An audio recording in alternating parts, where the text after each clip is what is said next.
ఓం శాంతి. నమస్తే. ETV life ఆధ్యాత్మిక channel మానస కార్యక్రమానికి స్వాగతం. మనం ఏ సాధన చేసినా చూడండి, పిల్లలు చాలా కష్టపడి చదువుకుంటారు. ఎందుకు? దానివల్ల ఒక ప్రాప్తి కోసం చదువుకుంటారు. అలాగే మనం దేనికి సాధన చేసినా దానివల్ల లభించేటువంటి ప్రాప్తి ఏంటో మనకి తెలిసినప్పుడు ఆ సాధన చేయడానికి మనకి ఇంకా ఎక్కువ ఉత్సాహం అనేటువంటిది లభిస్తుంది. అయితే మరి ఆధ్యాత్మిక సాధన వల్ల లభించేటువంటి ప్రాప్తులు ఏంటి? చాలామంది మోస్ట్ కామన్గా చెప్పేవేంటి? ఆధ్యాత్మిక మార్గంలో నడవడం వల్ల ఒక స్థిరత్వం వస్తుంది, ఒక జీవితానికి ఒక క్రమశిక్షణ అనేటువంటిది వస్తుంది, ఒక డిసిప్లిన్ వస్తుంది, అలాగే శాంతి వస్తుంది, అలాగే ఇంకా మనకి ఉన్న ఏవేవైతే చిన్న చిన్న సమస్యలు ఉన్నాయో అవి కూడా మనం పోగొట్టుకుంటాము, వ్యర్థం నుంచి మనం ముక్తులం అవుతాము, నెగిటివిటీ నుంచి మనం ముక్తులం అవుతాము అని చెప్పేసి. సో ఇలాగ ఆధ్యాత్మికత వల్ల పొందే చాలా లాభాల గురించి మనకి కొంచెం అవగాహన అనేటువంటిది ఉంది. కాకపోతే ఇవాళ వాటినే కొంచెం మనం లోతుగా అర్థం చేసుకుందాము. ఆధ్యాత్మిక సాధనలో ముఖ్యంగా ఉండేటువంటి 4 మార్గాలు జ్ఞానం, యోగం, ధారణ, సేవ.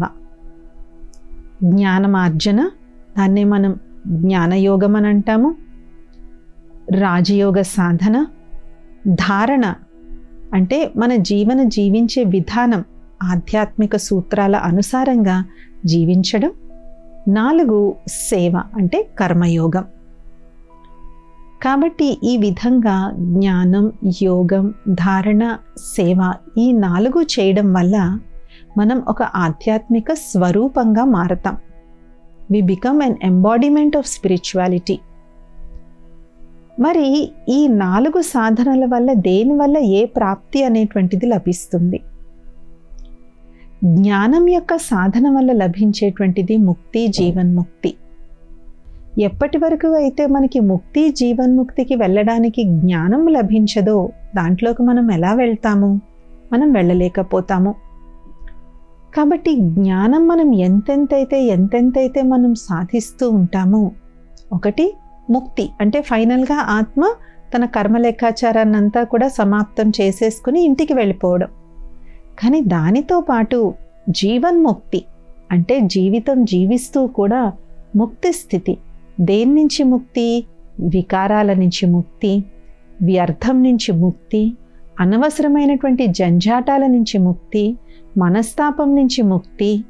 ఇలాగ జీవితాన్ని కట్టిపడేసే ఏవైతే బంధనాలు ఉన్నాయో, జీవన బంధనాలు ఉన్నాయో వాటి నుంచి జీవన ముక్తి మనకి జ్ఞానం ఇస్తుంది.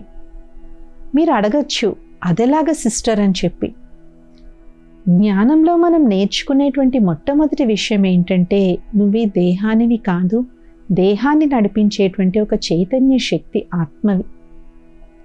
నువ్వు కేవలం ఈ దేహం ద్వారా ఒక పాత్రను నటిస్తున్నావు.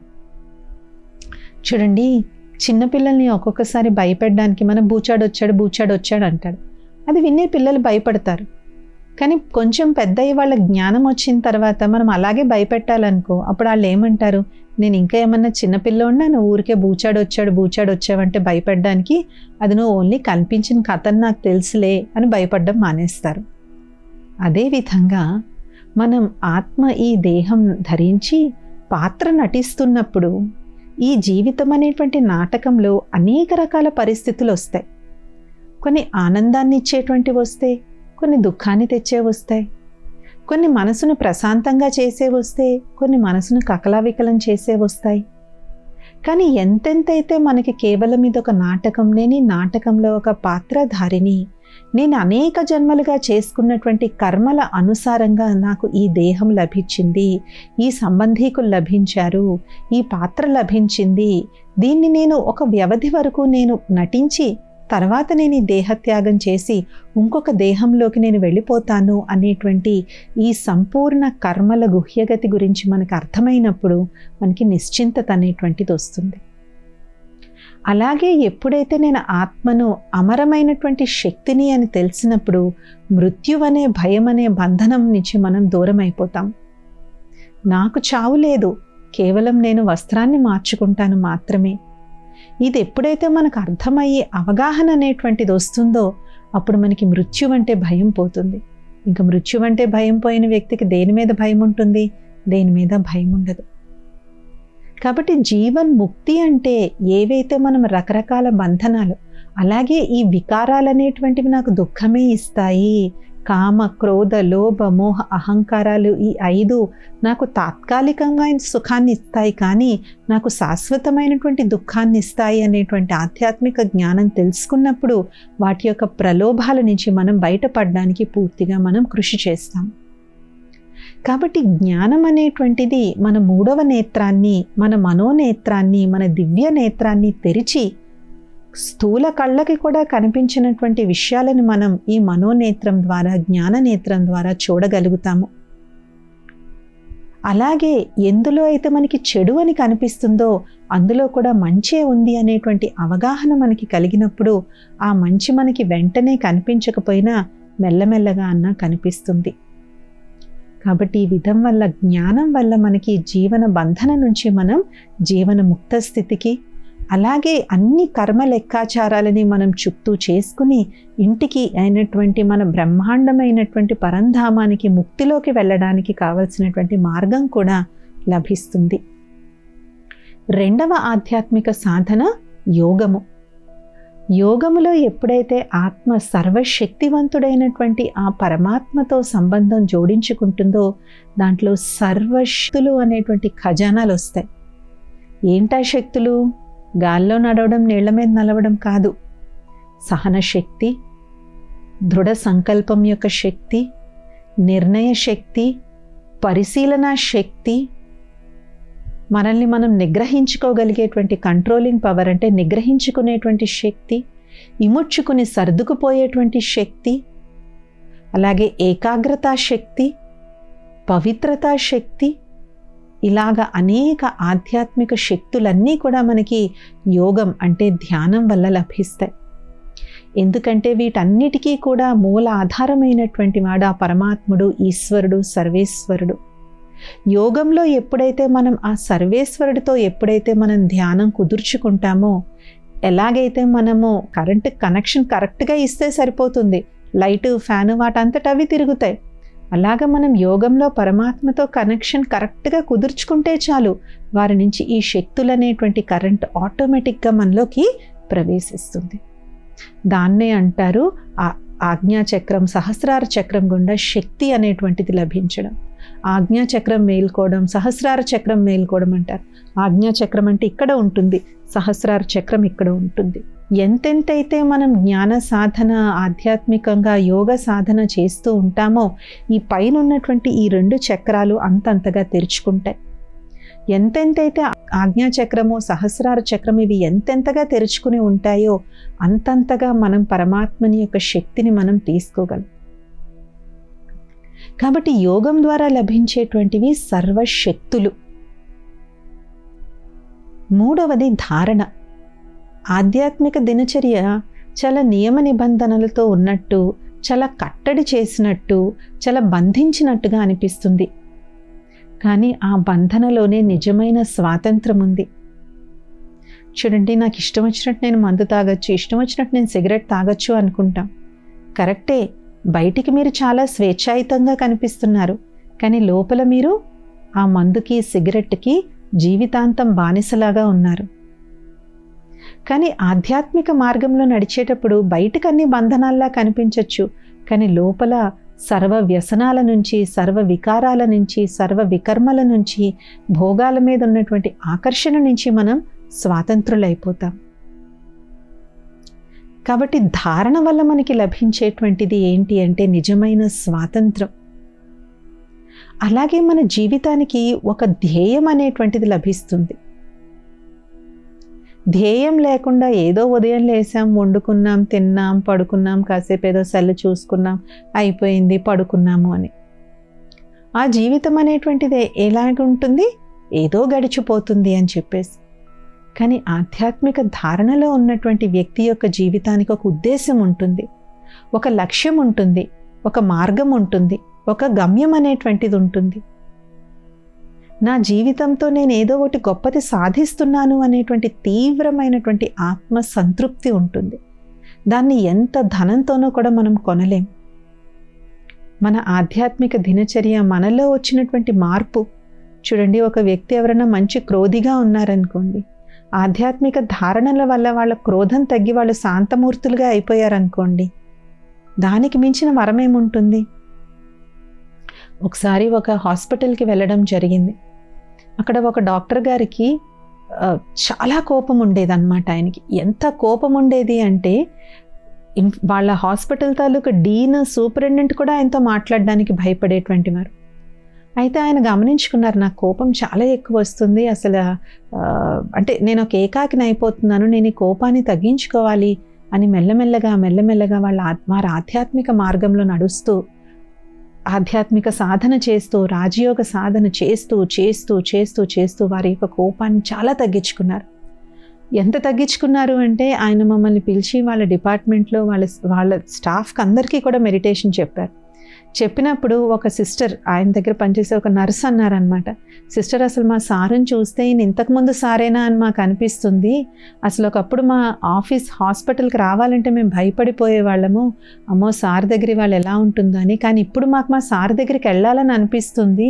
మాకు ఏమన్నా ప్రాబ్లమ్స్ ఉన్నా సార్తో షేర్ చేసుకుంటే ఎంత మంచి మంచి విషయాలు మాకు చెప్తున్నారు, మాకు రోజు మంచి మంచి కొటేషన్స్ పంపుతున్నారు, అసలు ఈ సారు ఆ సారా వేరనిపిస్తుంది మేడం అన్నారు. ఇది ప్రాక్టికల్గా జరిగినటువంటి విషయం. కాబట్టి అది ఎంత ప్రాప్తి, అది ఎంత ధారణ. ఎందుకంటే వారొక్కరు మారడం వల్ల ఆ హాస్పిటల్లో చాలామంది డాక్టర్స్, చాలామంది హై పొజిషన్స్లో ఉన్న వాళ్ళు కూడా ఈ మెడిటేషన్ నిజంగా పనిచేస్తుంది అని వాళ్ళకు ఒక ప్రూఫ్ తయారైంది. వాళ్ళు అప్పుడు సాధన చేయకపోవచ్చు, కానీ ఆ అనుభవం అనేటువంటిది వాళ్ళు ప్రాక్టికల్గా చూసిన కారణంగా ఎప్పుడోకప్పుడు వాళ్ళ జీవితంలో దాని యొక్క బీజాలు నాటుకుంటాయి. ఆ బీజాలు ఎప్పుడో ఒకప్పుడు చిగురిస్తాయి. కాబట్టి ధారణ అనేటువంటిది ఎప్పుడైతే మనం చేస్తామో మన జీవితం ఒక స్ఫూర్తిదాయకంగా తయారవుతుంది, ఒక ఆదర్శప్రాయంగా తయారవుతుంది. అలాగే 4వది సేవ. ఎంతెంతైతే మనం సేవలో మన సమయాన్ని, మన సంకల్పాలని, మనకి తనువుని, మనసుని, ధనాన్ని, సమయాన్ని, సంకల్పాలను ఎంతెంతైతే మనం సఫలం చేసుకుంటామో అంతంతగా మనకి ఆశీర్వాదాల యొక్క ఆస్తి లభిస్తుంది. దాది జానకి గారికి 104 సంవత్సరాలు, 102 ఏళ్లలో కూడా దాది గారు విశ్వభ్రమణం చేశారు. ఎంతరో మందిని కలిసేవారు పగల నుంచి రాత్రి వరకు. అలాంటిది దాది గారిని ఒకసారి అడిగారు, దాది గారు మీ శక్తికి కారణం ఏంటి అంటే, నేను పరమాత్మని శక్తితో నడుస్తాను, నా శక్తిని నేను ఉపయోగించుకోను. నేను ఎక్కడికన్నా వెళ్ళాలనుకున్నప్పుడు ఒక్కసారి నేను పరమాత్మ ధ్యానంతో నేను ఇక్కడికి వెళ్ళాలి, మీరే నన్ను తీసుకెళ్ళాలి, మీ శక్తే నన్ను నడిపించాలి అని.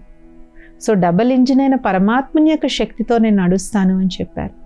అండ్ రెండోది ఆశీర్వాదాల వల్ల నేను నడుస్తాను అని చెప్పారు. 90% దువా, 10% దవా. అంటే 90% ఆశీర్వాదాలతో నడుస్తాను, 10% మందులతో నేను నడుస్తాను అని చెప్పేసి. కాబట్టి ఆధ్యాత్మిక శక్తి మనలో ఎంతెంత ఉంటే అది మనని స్థూలంగా కూడా నడిపిస్తుంది. నేను ఇది చెయ్యలేను అనుకున్నప్పుడు కూడా మనం చేయగలుగుతాం. తనువుతో సేవ చేసిన, ధనంతో సేవ చేసిన, మనసుతో సేవ చేసిన, జనంతో, మనకున్న సంబంధీకులతో వాళ్ళకితో మనకు సేవ చేసిన వాళ్ళ నుంచి ఆశీర్వాదాలు అనేటువంటివి మనకి లభిస్తూ ఉంటాయి. ఈ ఆశీర్వాదాలని మనం కావలసిన టైంలో కరెక్ట్గా మనల్ని కాపాడతాయి. ఎలా తెలుస్తుంది ఆశీర్వాదాలు పనిచేస్తున్నాయని? మన జీవితం చాలా సాఫీగా జరుగుతుంది. మనకి ఎక్కువ కష్టాలేమీ రావు. ఒకవేళ కష్టం వచ్చేది ఉన్నా, అమ్మో కష్టం వస్తుందేమో అని మనకు అనిపించి ముందే ఆ కష్టం మన నుంచి దూరం అయిపోతుంది. ఊహించని విధంగా మనకు అన్నీ కలిసి వస్తాయి. మనం ఎక్స్పెక్ట్ కూడా చేయము ఇలాంటిది జరుగుతుందని, కానీ అది మనకు కలిసి వస్తుంది. మనకి ఎక్కడికి వెళ్తే అందరూ మనకు కోఆపరేషన్ ఇస్తారు. ఎప్పుడైతే మన జీవితంలో ఇలాంటివి జరుగుతున్నాయో దాని అర్థం ఏంటంటే మనకు అనేకుల యొక్క ఆశీర్వాదాల యొక్క బలం ఉంది అనేసి. మనకు కష్టం వచ్చినా కూడా దాన్ని సాల్వ్ చేయడానికి సరిగ్గా పరిష్కారం మనకి దొరుకుతుంది. ఎలా పనిచేస్తుందంటే జీవితం, ఇప్పుడు చూడండి, మన కార్ కానీ 2 వీలర్ కానీ మంచిగా ఇంజిన్ ఆయిల్ వేసామనుకోండి, ఆయిల్ వేసిన తర్వాత బండి ఎలా నడుస్తుంది? స్మూత్గా నడుస్తుంది కదా. ఆశీర్వాదాలు అనేటువంటి ఈ ఆయిల్ పడినప్పుడు మన జీవితం కూడా అంత స్మూత్గా నడుస్తుంది. ఆశీర్వాదాలు ఎంత ఎక్కువైతే ప్రకృతి కూడా మనకు అంత కోఆపరేట్ చేస్తుంది. మనం వర్షం పడకూడదంటే వర్షం పడదు. ఎందుకు అంటే ఆ శక్తి అనేటువంటిది, ఆధ్యాత్మిక శక్తి అనేటువంటిది ప్రకృతిని కూడా వశం చేసుకుంటుంది. మన గొప్ప భారతదేశంలో మనం వింటూ ఉంటాం, ఋషులు మునులు ధ్యానం చేస్తూ ఉంటే పులులు పావులు కూడా వచ్చి వాళ్ళ చుట్టుపక్కల కూర్చునేవని. అవి కల్పితాలు కాదు, వాస్తవాలు, యథార్థం. ఎందుకంటే వాళ్ళ తపశ్శక్తి ఎంత గొప్పగా ఉంటుంది అంటే ఆ తపశ్శక్తి యొక్క ఆ వలయంలోకి ఎవరైతే వస్తారో అవి ఎంత హింసాత్మకమైనటువంటివైనా సరే వాటి హింస యొక్క వృత్తి, వాటి హింస యొక్క ప్రవృత్తి ఏదైతే ఉందో అది అంతమైపోతుంది. అందుకే ఈ భారతదేశం మీద సత్యుగం ఉండేటప్పుడు ఆవు, పులి, మేక అన్నీ కలిపి ఒక దగ్గరే నీళ్లు తాగేవి అని చెప్తారు. అలాంటి సత్యుగం ఈ భారతదేశంలో ఉండేది మళ్ళీ రాబోతుంది. కాబట్టి ఎంతెంతైతే మన యొక్క ప్రవృత్తిలో, మన యొక్క వృత్తిలో ఎంతెంతైతే ఆధ్యాత్మిక శక్తి ఉంటుందో మనకు అందరి యొక్క సహయోగం అడగకుండానే దొరుకుతుంది. ఒక ప్రాబ్లం ఉన్నా దానికి కావాల్సిన సొల్యూషన్ మన కోసం రెడీమేడ్గా చేసినట్టుగా కనపడుతుంది.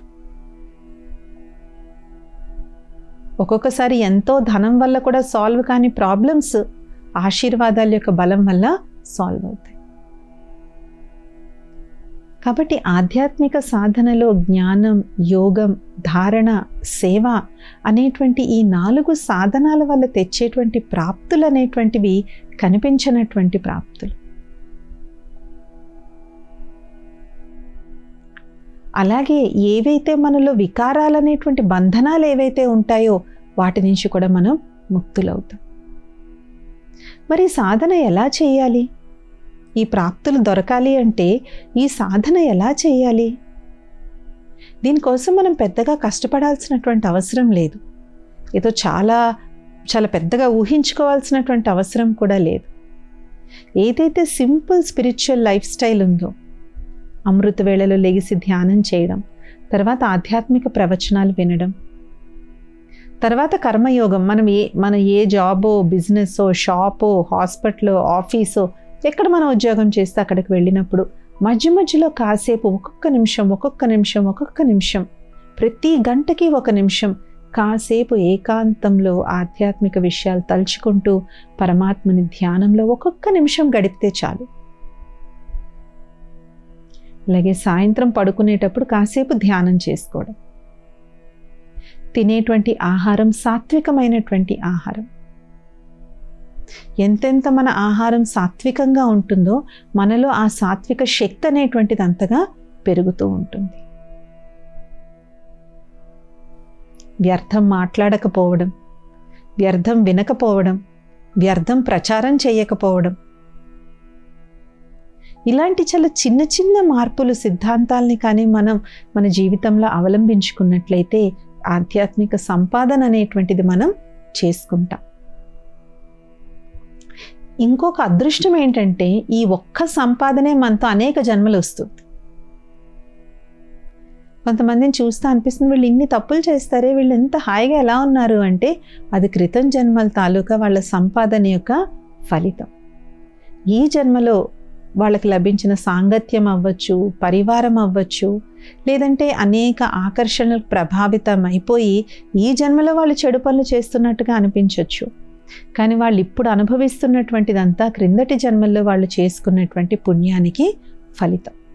ఇప్పుడు ఈ జన్మలో ఎప్పుడైతే అది 0 అయిపోయి ఎప్పుడైతే దీని తాలూకా నెగిటివ్ ఉంటుందో అది ఆ ఎఫెక్ట్ ఇప్పుడే మనం అనుభవించకపోవచ్చు, దాని ఎఫెక్ట్ నెక్స్ట్ బర్త్లోకి వస్తుంది.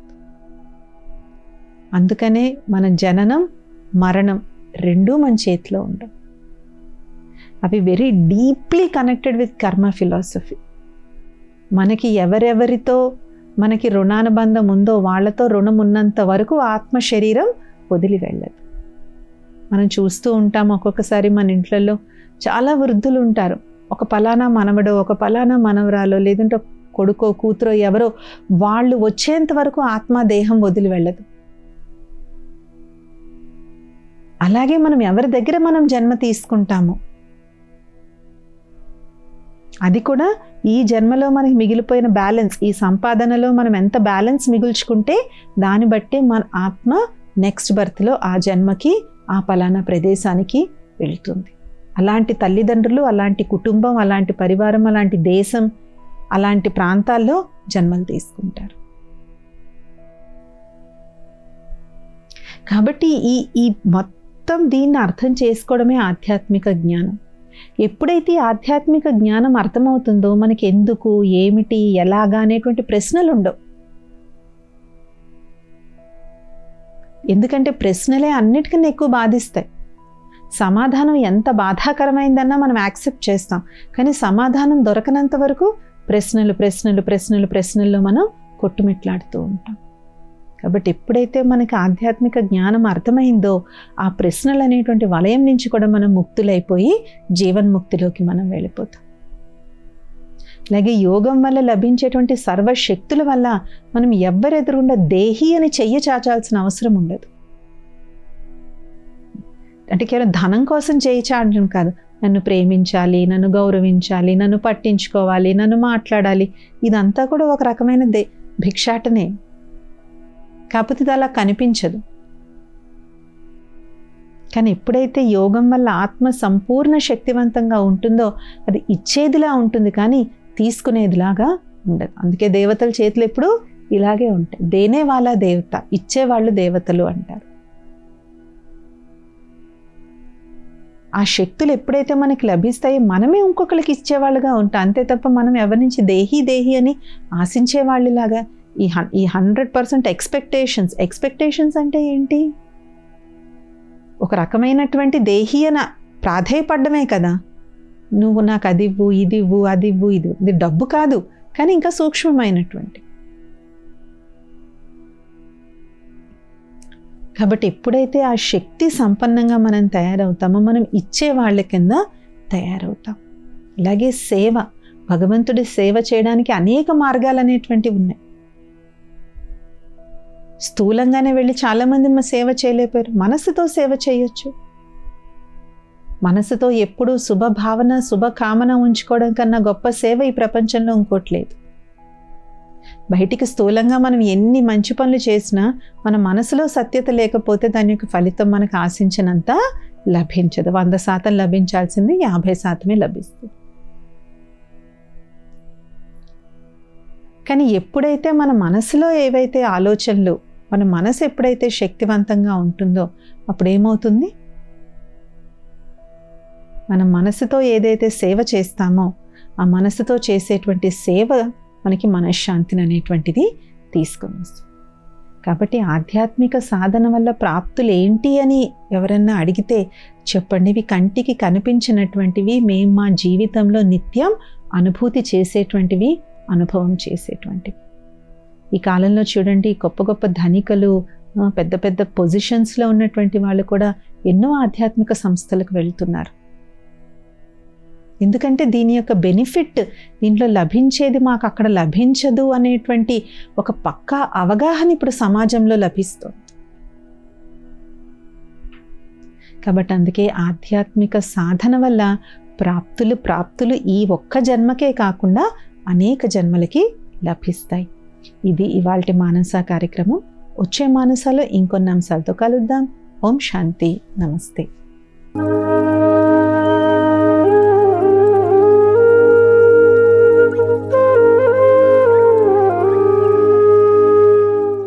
ఈ కార్యక్రమాన్ని తిరిగి చూడాలనుకుంటే www.youtube.com/@ETV Life Spiritual లో చూడవచ్చు.